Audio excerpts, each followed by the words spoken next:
Welcome to my new blog. તો હું આજે તમને લાડુડીની રેસીપી આપવાની છું. તો એની માટે મેં અહીંયા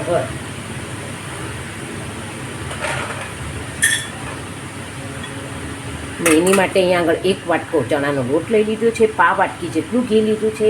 3/4 કપ જેટલો લોટ હોય એટલું જ મેં બોરું સાકર લીધું છે. ગાર્નિશિંગ માટે બદામ લીધી છે. સૌ પ્રથમ હું ચણાના લોટને શેકી લઈશ ઘી મૂકીને. આમાં ઘીનું પ્રમાણ ઓછું હોય તો તમે જોઈ શકો છો કે મેં આ શેકવા લોટ મૂકી દીધો છે. મેં હમણાં ઓછું ઘી પધરાવ્યું છે, કારણ કે આ ગરમીની સિઝનમાં લાડુડી આપણી સારી નહીં વળે જો ઘીનું પ્રમાણ વધારે હશે તો. જો એવું લાગશે તો પછી થોડીક અડધું શેકાશે, પછી હું એમાં ઘી પધરાવીશ. તો તમે જોઈ શકો છો કે આપણો આ લોટ સરસ શેકાઈ ગયો છે. હવે આમ તો આપણે એટલે આ છે ને હું એમાં આ અડધો કપ આ બોરું સાકર પણ પધરાવી દઉં છું.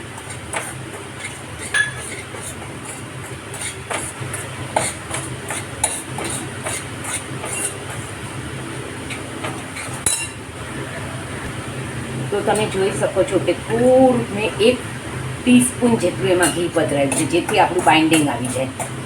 એટલે ટોટલ મેં બધું મળીને એક વાટકા ચણાના લોટની સામે મેં અડધો વાટકો એક્ઝેક્ટ ઘી પધરાવ્યું છે.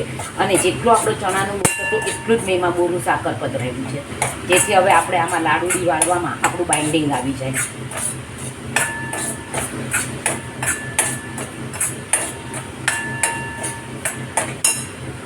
તો તમે જોઈ શકો છો કે આપણું આ ગોટી પડતું થઈ ગયું છે.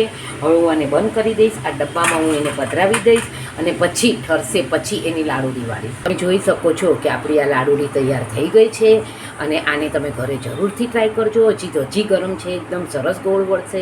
તો thank you for watching my video. Like, share and